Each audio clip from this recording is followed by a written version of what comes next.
बिस्मिल्लाहिर्रहमानिर्रहीम, अस्सलाम वालेकुम। आप देख रहे हैं सेहत ज़िंदगी और मैं हूं आपकी मेज़बान डॉक्टर शुमाला गफ़ार। नाज़रीन, आज के प्रोग्राम में हम डेफनेस यानी कि बहरेपन के हवाले से गुफ्तगू करेंगे। हवासे ख़म्सा की जितनी भी ख़राबियाँ हैं उनमें से बहरापन सबसे आम पाई जाने वाली ख़राबी है। इसकी कई वजूहात हैं, जैसे कि ये जिन्याती हो सकता है, शोर के बाइस या फिर उम्र के बाइस भी बहरापन हो सकता है। ये एक ऐसा मसला है जो कि मरीज़ की समाजी ज़िंदगी को मुतासर करने के साथ साथ तो उसके लिए तालीम और रोज़गार के हवाले से भी कई मसाइल पैदा कर सकता है। इसकी कई अक़साम ऐसी हैं जो कि काबिल इलाज हैं और ख़ुसूसन अगर बच्चों में बात की जाए तो अर्ली डायग्नोसिस और टाइमली ट्रीटमेंट जो है वो बहुत सारी प्रॉब्लम से उनको बचा सकता है, जो कि आइंदा आने वाली ज़िंदगी में उनको बहरेपन की वजह से हो सकती हैं। अगर नॉइज़ पोल्यूशन की बात की जाए तो वो पसमानदा और जो डेवलपिंग कंट्रीज़ हैं वहाँ पर बहुत ज़्यादा है और तरक्की याफ्ता ममालिक ने इस पे काफ़ी हद तक काबू भी पा लिया है, लेकिन तरक्की पजीर ममालिक जो हैं वो अभी इस मद में काफ़ी पीछे हैं। तहकीक ये बताती है कि जो बहरापन है वो आपकी जहनी सलाहियत को मुतासर करता है और स्पेशली ओल्ड एज में जो बहरापन है वो इंसान को डिप्रेशन की तरफ भी लेकर जा सकता है। इस पर मज़ीद डिस्कशन करने के लिए हमें ज्वाइन किए हैं डॉक्टर मोहिबुल्लाह मशवानी, जो कि अकबर नियाजी टीचिंग हॉस्पिटल में ENT स्पेशलिस्ट हैं। अस्सलाम वालेकुम and welcome to the programme doctor Mohib. Thank you so much madam. मुझे ये बताइएगा कि हेयरिंग लॉस किसको कहा जाता है? अगर एक बंदा कम्प्लीटली नहीं सुनता तो क्या वो बहरा होता है, या अगर आपको थोड़ा कम सुनाई दे रहा है तो वो भी इसी ज़ुमरे में आता है? इसी तरह अगर एक कान से सुनाई दे रहा है लेकिन दूसरे से नहीं सुनाई दे रहा तो क्या ये भी डेफनेस शुमार की जाती है? जी मैडम, सबसे पहले जो बहरापन है उसको हम जो डायग्नोस करते हैं उसके लिए तो मुख्तलिफ साइंटिफिक तरीका ये है कि हम उसके लिए समात के एक टेस्ट करते हैं और उसी के बेस पे हम कहते हैं कि इसको कितना मसला है, माइल्ड है, मॉडरेट है या सीवियर है, यानी उसकी दर्जाबंदी होती है कि उसकी समात कितनी कम है। तो उसी बेस पे उसी बुनियाद पे हम उसकी दर्जाबंदी कर लेते हैं। लेकिन एक आसान अल्फाज में अगर मैं आपको बताऊं, एक स्केल होते हैं 25 डेसिबल या 25 डेसिबल से जब ज़्यादा समात कम हो जाती है तो फिर हम कहते हैं कि इस बंदे को समात का मसला है या बहरापन शुरू हो गया है, लेकिन वो कम दर्जे के है। उसके बाद जितनी भी उसकी समात कम हो जाती है तो उसको ऊंची आवाज़ में बोलना पड़ता है और ये जो डेसिबल होते हैं वो ज़्यादा हो जाती है। अब बात आती है क्योंकि हम बिनौरल है यानी दोनों कानों से सुनने वाले हैं हम इंसान, अगर एक इंसान के दोनों कानों में समात कम, एक कान में समात कम हो तो वो भी बहरापन में आ जाता है। अच्छा, वो भी बहरापन ही कहलाता है? हाँ, बहुत ज़रूरी है क्योंकि अगर आप सोचिए कि एक बच्चा है वो स्कूल में पढ़ता है, एक कान से सुन सकता है दूसरे से नहीं, तो जो डायरेक्शनैलिटी होती है वो हमारी ज़िंदगी में बहुत अहम होती है। अगर एक बंदा दाएं साइड से हमें बात करते हैं और हम सुन सकते हैं, बाएं तरफ से हम नहीं सुन सकते, तो बाएं तरफ से तो वो माजूर है, तो ये माजूरी की ज़ुमरे में आ जाती हैं। सही सही, यानी कि आपने कहा कि इसकी डिफरेंट जो है वेरिएशंस हैं और अगर किसी भी साइड से सुनाई ना दे रहा हो और थोड़ा बहुत भी सुनाई ना दे रहा हो तो वो भी बहरेपन में ही शामिल किया जाता है और इसकी डिफरेंट अक़साम हैं। आपने कहा कि अच्छा, इसकी वजूहात की तरफ आते हैं कि वजूहात क्या होती हैं, क्योंकि कुछ लोग होते हैं वो बाय बर्थ ही नहीं सुन सकते और कुछ लोग होते हैं वो ओल्ड एज में जाके सुनना कम कर देते हैं, तो दोनों में क्या फ़र्क है वजूहात की? अगर हम वजूहात की अगर हम बात करें, बच्चों में वजूहात अलग है, ओल्ड एज में अलग है। अब बच्चे जो होते हैं वो जब प्री नेटल होते हैं, मतलब बच्चा माँ के गोद में है, उस वक़्त माँ के पेट में है, उस वक़्त से उनकी कॉम्प्लिकेशन शुरू हो जाती है। हमारे यहाँ ये होते हैं कि कोई भी बंदा ख़ुद जाके फार्मेसी से मेडिसिन लेते हैं और उसमें बहुत सारे दवाई वो होते हैं जो समात की जो नर्व होते हैं, जो रग होते हैं, उसको कमज़ोर कर लेते हैं। ऑटोटॉक्सिक ड्रग्स होते हैं, तो लोग बग़ैर प्रिस्क्रिप्शन के वो दवाई ले लेते हैं हमल के दौरान ख़वातीन। उनकी वजह से जो बच्चा आने वाला होता है इस दुनिया में, उसकी समात की जो नर्व होते हैं वो डैमेज हो जाती है। फिर नेटल कंडीशन होते हैं, बहुत सारे लोग हॉस्पिटल में डिलीवरी नहीं कराते, स्पेशली जो हमारे देही इलाके हैं उनमें ये मसला होते। उस वक़्त जो एफगार स्कोरिंग वगैरह करते हैं ना, उस वक़्त अगर बच्चे को ऑक्सीजन की ज़रूरत है वो नहीं मिल जाती, तो उसी दौरान जो डिलीवरी के दौरान जो ऑक्सीजन कम हो जाती है उसकी वजह से समात के नर्व कमज़ोर हो सकती है। और बात की भी बच्चा जो है बचपन में, लेट सपोज वो बच्चा पैदाइश की फ़ौरन बाद ICU में, न्यूनेटल ICU में एडमिट रहा है, तो उसकी वजह से जो दवाई ली होती है उसकी वजह से समात उसकी कमज़ोर हो सकती है, और बहुत सारे और भी वजूहात होते हैं। माँ में भी कोई ऐसे इन्फेक्शंस हो सकते हैं, जिस तरह कि आपने कहा कि दाइयों से आप करवा लेते हैं डिलीवरी और फिर बच्चे का भी ख्याल नहीं रखा जाता, तो कौन कौन से इन्फेक्शंस हैं जो कि बहरापन कॉज कर सकते हैं? पैदाइश के फ़ौरन बाद जो भी इन्फेक्शन हो जाए सीवियर, जिसमें बुखार बहुत तेज़ हो, तो उसकी वजह से बहरापन हो सकते हैं। उस वक्त जो एंटीबायोटिक दी जाती है वो भी प्रॉपर तरीके से नहीं दी जाती है। वो एंटीबायोटिक में अक्सर ऑटोटॉक्सिक ड्रग्स होते हैं, उनकी वजह से भी बहरापन हो सकते हैं। एक और जो आम वजह है वो कंसेंगुनस हेयरिंग लॉस है। कंसेंगुनस हेयरिंग लॉस ये होता है कि जो एंटर कज़न मैरिजेस होते हैं, तो वो भी एक बहुत बड़ी काज है प्री नेटल काजेज़ में, जो बच्चों में बहरापन काज कर सकते हैं। अब अगर हम ओल्ड एज में आते हैं तो ओल्ड एज में उनकी जो वजूहात है वो मुख्तलिफ होते हैं। उसकी एक वजह ये है कि एक बंदा है वो फैक्ट्री में काम करता है, वहाँ पे चूँकि पर्सनल प्रोटेक्शन के लिए जितनी भी इक्विपमेंट होते हैं, हम लेट सपोज ईयर में हम मुख्तलिफ़ किस्म की नॉइज़ रिडक्शन के लिए मुख्तलिफ इक्विपमेंट यूज़ करते हैं, वो यहाँ पे इंट्रोड्यूस नहीं हुई है। यहाँ पे बाय लॉ भी फैक्ट्री वाले अपने मज़दूरों को नहीं देते। तो कंटिन्यूस जो लाउड नॉइज़ होते हैं उसके लिए जो एक्सपोजर होते हैं वो भी बहरापन की वजह बन जाती हैं।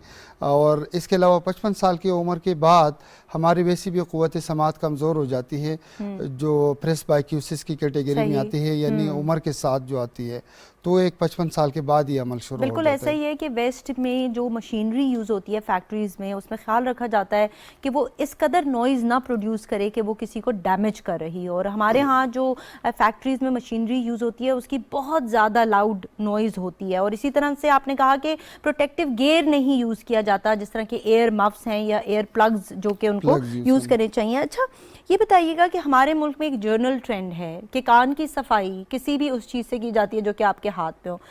स्पेसिफिकली चाबियों का इस्तेमाल किया जाता है, हेयर पिन्स भी इसके लिए इस्तेमाल होती है, और माचिस की तीली तो हर शख्स को बड़ी इजीली अवेलेबल होती है। तो क्या इससे भी डेफनेस हो सकती है?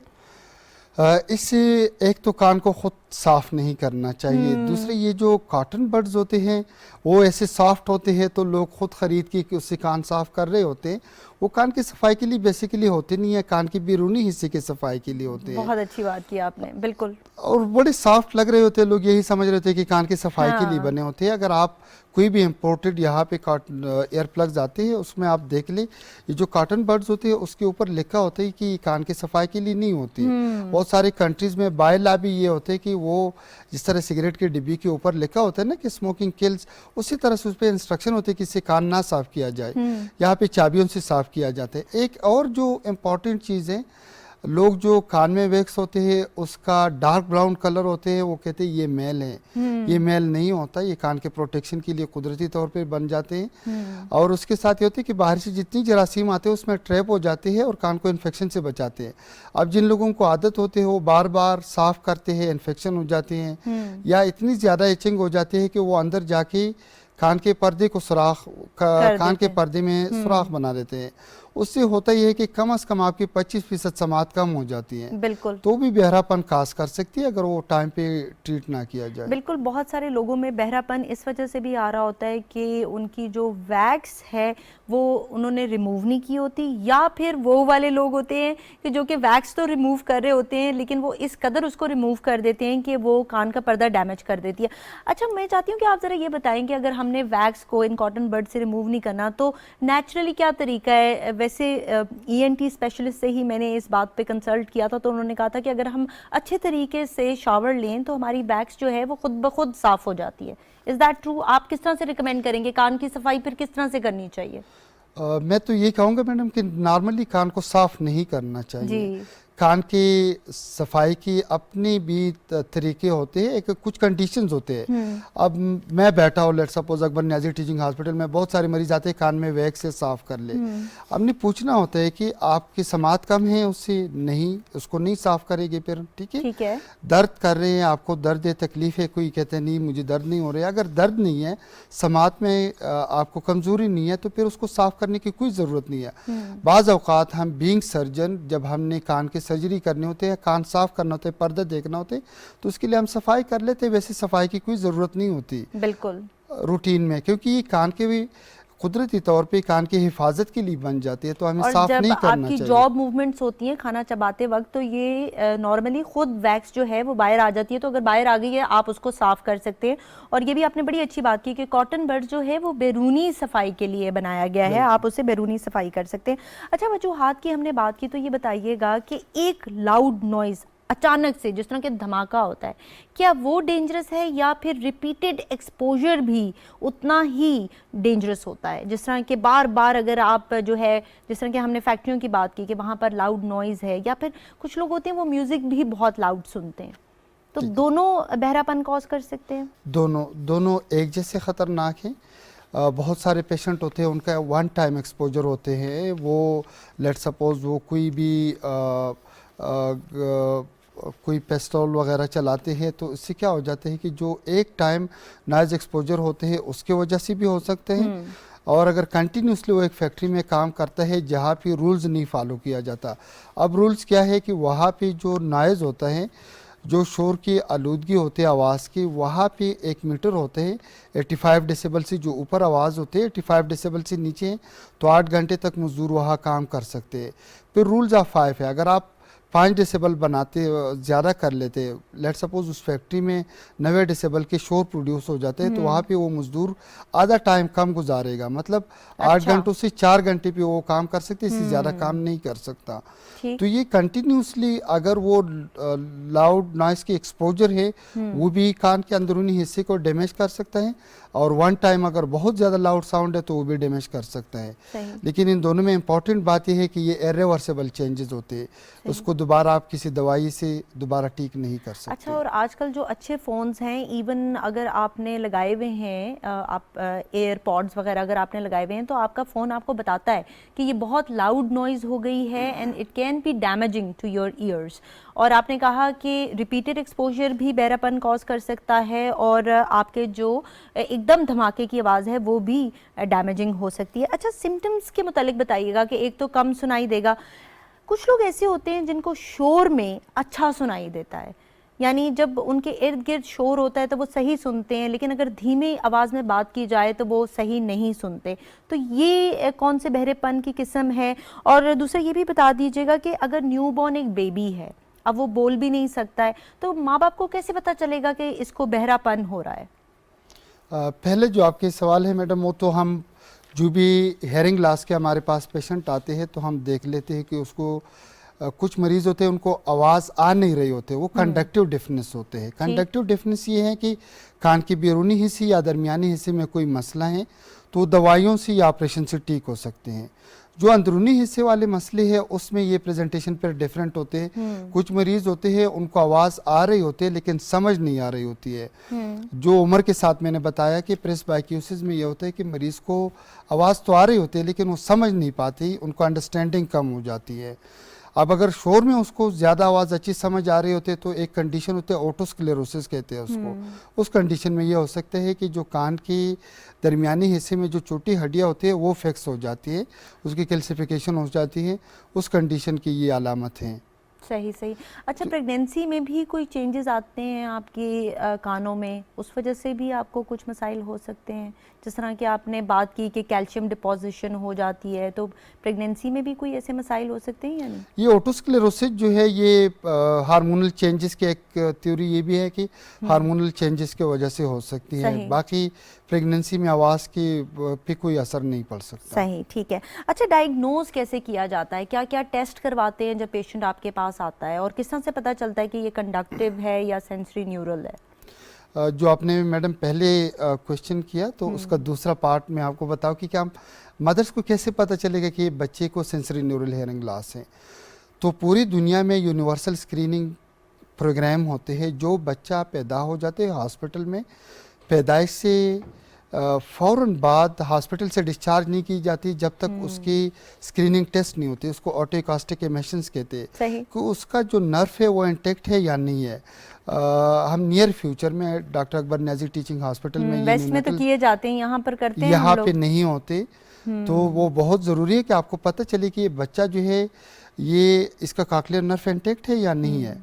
एक और इंटरेस्टिंग या होपफुल वाली बात ये है कि आप कोई भी सेंस हो, बच्चा किसी सेंस के बगैर पैदा हो जाए तो उसकी रिहेबिलिटेशन नामुमकिन होती है या नहीं होती, लेकिन कॉक्लियर नर्व के बगैर भी बच्चा पैदा हो जाए तो जब आप उसकी टाइमली डायग्नोस कर लेते हैं और उसको रिहेबिलिटेट करते हैं, इसके बहुत एडवांस फार्म भी अभी आ गए हैं, तो कॉक्लियर इम्प्लांटेशन करके आप एक डेड नर्व को भी आप रीएक्टिवेट कर सकते हैं और वो बच्चा आपका सेहतमंद बड़ा हो सकता है।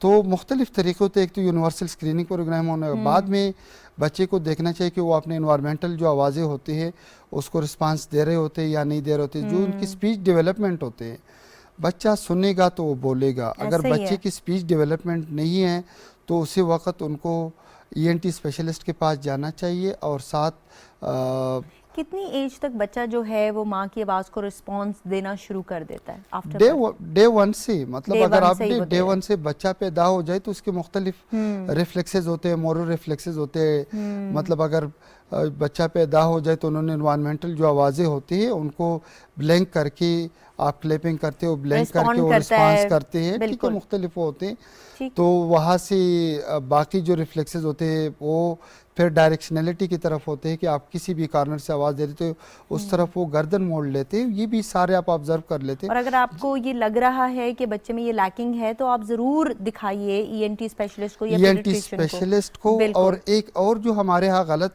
ट्रेंड है वो ये है कि वो कंपेयर करते हैं बच्चों को दूसरे अपने कज़न से। वो मैं किसी भी पेरेंट से मैं पूछ लेता हूँ कि आपने टाइम पे क्यों नहीं दिखाया बच्चे को, क्योंकि बच्चा एक मरतबा प्री लैंग्वेज बच्चे जिन्होंने लैंग्वेज ना सीखी हो और उनके समात कम हो जाए, उसको बाद में आप रिहेबिलिटेट करो तो बच्चे बहरे बड़े हो जाते हैं, म्यूट हो जाते हैं, उनके रिहेबिलिटेशन नहीं हो जाते, वो माजूर बड़े हो जाते हैं। सही सही। तो जिस तरह आपने शुरू में जिक्र किया कि वो अपने लिए जॉब ढूंढने में, एजुकेशन, सब चीज़ें, वो एक माजूर बच्चा बड़ा हो जाएगा। तो आप बताओ कि आपने पहले क्यों नहीं चेकअप करवाया? तो वो कहते हैं कि हमारे फैमिली में एक बच्चा था तो उसने 10 साल में बोलना शुरू किया, 5 साल में शुरू किया था, जो अगेन अनबिलीवेबल बातें होती हैं। बिल्कुल। और अनफॉर्चुनेटली हमारे मुल्क में ये ट्रेंड ही नहीं है कि हेयरिंग टेस्ट करवाए जाएं। इसी तरह मैंने देखा है कि आई टेस्ट भी बहुत डिले कर दिए जाते हैं, तो ये भी चेकअप का ज़रूरी हिस्सा होना चाहिए। बहुत इम्पोर्टेंट है, नेशनल लेवल पे इस पे काम होना चाहिए। अब हम अपने हॉस्पिटल में शुरू कर रहे हैं और एक रूल्स अभी से हमने सेट किए कि जो बच्चा हमारे हॉस्पिटल में यहाँ पे डिलीवरी होगी, जब तक ऑटोकास्टिक इमर्शन नहीं होगा उस वक्त तक हम डिस्चार्ज नहीं करेगी। पार्ट ऑफ पैकेज बना देगी कि कम से कम हमारे हॉस्पिटल से जो बच्चा पैदा होकर निकलता हो, हम श्योरिटी से कह सकते हैं कि बहुत सिंपल टेस्ट होते हैं, आपको बताते हैं, और ये ज़रूर होना चाहिए और हर जगह इसको इम्प्लीमेंट करना चाहिए। अच्छा सर, तरीका इलाज क्या होता है? क्या दवाइयों से ठीक किया जा सकता है या हेयरिंग डिवाइसेस ही इस्तेमाल करनी पड़ती हैं? और ये हेयरिंग डिवाइसेस जो हैं, क्या ये बहुत एक्सपेंसिव होती हैं? क्योंकि लोग यूजुअली रिलक्टेंट होते हैं इनको लगाने के हवाले से। इलाज शुरू में मैडम मैंने बताया कि 2 हिस्से होते हैं, एक कान का बैरूनी हिस्सा, एक दरमियानी। ठीक है। इनकी जितनी मसाइल है वो दवाइयों से और ऑपरेशन से ठीक हो सकते हैं। ठीक है।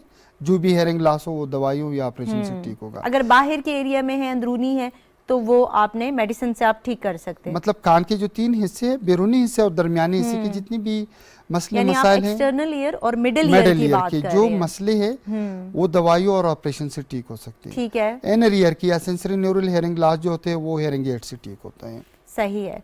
तो ये हेयरिंग एड्स आजकल अच्छी अवेलेबल है, बल्कि मुझे किसी ने एक बड़ी अच्छी बात की, उन्होंने कहा कि अब तो ये जो है वो इतने ज़बरदस्त एयरफोन्स आ गए हैं कि आप जब हेयरिंग एड लगाते हैं तो ऐसा लगता है आपने एयरफोन लगाया हुआ है। वो तो एयरफोन तो बहुत बड़ी बात कर रहे हैं। अब तो ऐसे आए हुए कि नज़र नहीं आते। अच्छा। उनके टाइप्स होते हैं। अब हम उम्र के हिसाब से देख रहे होते हैं कि किस एज में। छोटे बच्चे होते हैं तो उनको हम बड़े आले लगा लेते हैं, कान की बैरूनी बीटी होते हैं, कान के दरमियानी हिस्से के होते हैं, अंदर के नाल होते हैं।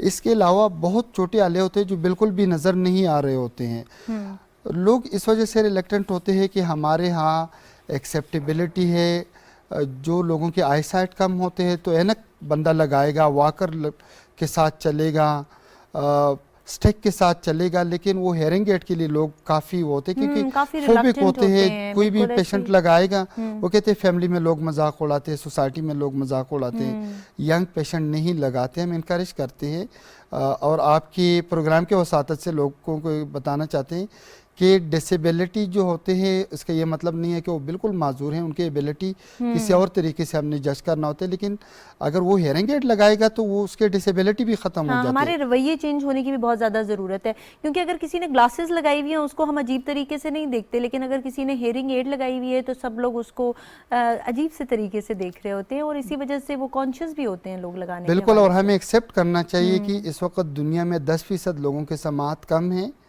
और आइंदा 25 साल में जो है ये तादाद 20% तक हो जाएगी, बिकॉज ऑफ रिक्रिएशनल एक्टिविटीज़ कि जो लोग बहुत ज़्यादा आवाज़ में म्यूज़िक सुन लेते हैं, तो जो बहरापन है ये बढ़ता जा रहा है। तो हमें इसको एक्सेप्ट करना चाहिए। जिन लोगों ने हेयरिंग एड लगाए हुए हैं कॉस्मेटिक के लिए, अगर उनको वो टाइप लगे हुए जो बाहर से नज़र आ रहे हो तो उनका मजाक नहीं उड़ाना चाहिए। और टेक्नोलॉजी के हिसाब से अब तो पाकिस्तान में तकरीबन सारे जो आपको किसी भी डेवलप कंट्री में अवेलेबल है वो पाकिस्तान में भी अवेलेबल है। लेकिन एक बहुत बुरी आदत जो मैडम यहाँ पे है वो ये है कि लोग खुद जाके बाज़ारों से ख़रीद लेते हैं या ऐसे लोगों से ख़रीदते हैं, उनको पता नहीं होता कि इनके कौन से हेयरिंग ग्लास हैं, कौन सा हेयरिंग एड। उम्र के हिसाब से हमने देखना होता है, टाइप ऑफ हेयरिंग ग्लास के हिसाब से हमने देखना होता है, और पेशेंट की जो फाइनेंशियल स्टेटस होते हैं उसके हिसाब से हम डिसाइड कर लेते हैं कि कौन सा आला उसको सूट करेगा। और उसके अलावा अगर वो बहुत अच्छी मशीन भी लगाएगा तो उसके नर्व को मजीद नुकसान पहुंचा सकता है। आपने बड़ी अच्छी बात की कि डॉक्टर के मशवरे से कर लें। पता नहीं क्यों हमारा ये जनरल कॉन्सेप्ट है कि हम समझते हैं कि अगर डॉक्टर कोई मशवरा दे रहा है तो इसमें उसका कोई ज़ाती बेनिफिट है या फिर फार्मास्यूटिकल कंपनी ने उनको जो है वो कोई इंसेंटिव दिया हुआ है। ऐसा बिल्कुल नहीं होता। डॉक्टर पेशेंट की तमाम सिचुएशन को एनालाइज करते हुए उसके लिए राइट डिवाइस जो है वो एडवाइस करता है। अच्छा सर, हमने उन बच्चों की बात की जो कि बाय बर्थ उनको ये प्रॉब्लम होता है, तो अगर इंटरवेंशन कर ली जाए तो क्या ये बच्चे, आपने कुछ बताया इस मुताले कि ये बेहतरी इनमें आ सकती है, लेकिन क्या ये कम्प्लीटली ठीक हो सकते हैं? और अगर एक बच्चा सुन नहीं रहा तो फिर उसकी स्पीच डेवलपमेंट को किस तरह से बेहतर किया जा सकता है ताकि वो आइंदा आने वाली ज़िंदगी अच्छे तरीके से गुजार सके? सबसे पहले मैडम इन बच्चों की आइडेंटिफिकेशन बहुत ज़रूरी है। जो बच्चे टीवी की वॉल्यूम बढ़ा देते हैं, उनको समझ नहीं आ रही होती हैं, जो बच्चों की एकेडमिक परफॉर्मेंस अच्छी ना हो, उन बच्चों को ईएनटी डॉक्टर से चेकअप करवाना बहुत ज़रूरी होते हैं। उनमें सारों में मिडल ईयर में फ्लूइड होते हैं, कोई ऐसी बीमारी होती है जिनकी वजह से उनको कम सुनाई देते हैं। आइडेंटिफिकेशन बहुत ज़रूरी होते हैं और रिहेबिलिटेशन मुख्तलिफ़ तरीक़ों से पॉसिबल है। या तो आप मेडिकेशन दे के उनको ट्रीट किया जाता है, या रिहेबिलिटेशन के लिए हम सर्जरीज करते हैं या हेयरिंग एड लगवाते हैं। बच्चा सही सुनेगा तो उसके बाद उसकी आईक्यू भी बढ़ जाएगी, एकेडमिक परफॉर्मेंस भी बढ़ जाएगी, और जो उसकी स्पीच डिसेबिलिटीज़ है वो भी बेहतर हो जाती हैं और बच्चा नॉर्मल बोलना शुरू कर लेते हैं। अगर सुन नहीं सकता तो एटलीस्ट बोलना वो शुरू कर देगा। सुनेगा तो बोलेगा। सही। क्योंकि बहुत सारे बच्चे ऐसे होते हैं कि वो सुन नहीं सकते, हमारे पास आते, हम उनको रिकमेंड करते हैं आप हेयरिंग एड लगवा दे। हेयरिंग एड लगाएगा बच्चा, जब सुन लेता है उसके बाद अगले 5-6 महीने बाद वो बच्चा प्रॉपर सेंटेंसेस बनाना शुरू कर लेते हैं। उसके रीज़न ये होते हैं कि बच्चे ने कभी कंप्लीट सेंटेंस ही नहीं सुनी हुई है। ठीक है, तो बच्चा सुनेगा तो उसके बाद वो कम्प्लीटली बात करना शुरू कर ले। एक बात हो गई। अगर हेयरिंग एड के लिए ये ज़रूरी है कि 3 से 6 महीनों तक हम यूज़ करते हैं।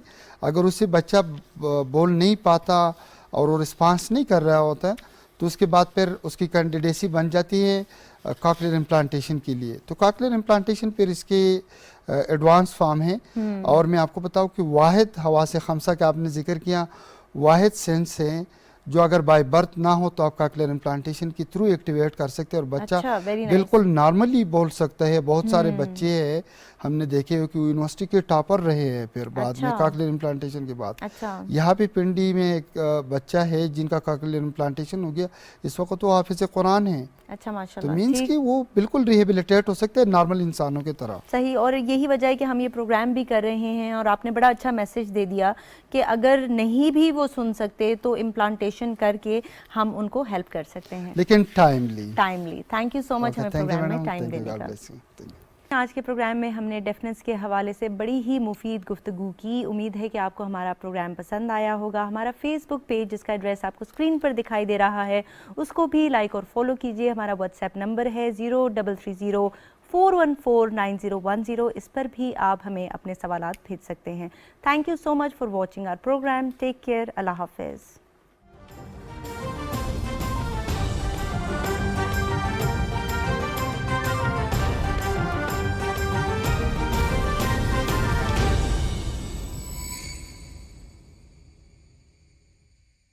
मरीना स्पोर्ट्स सिटी, सिर्फ 1.5 लाख रुपए से बुकिंग और 5 साल की आसान माहाना इक़साद से लाहौर में महफूज तरीन सरमायाकारी करने की आखिरी तारीख 3 जुलाई 2022। मज़ीद मालूमात के लिए राब्ता कीजिए 111333 987, a project of Al Jaleel Developers।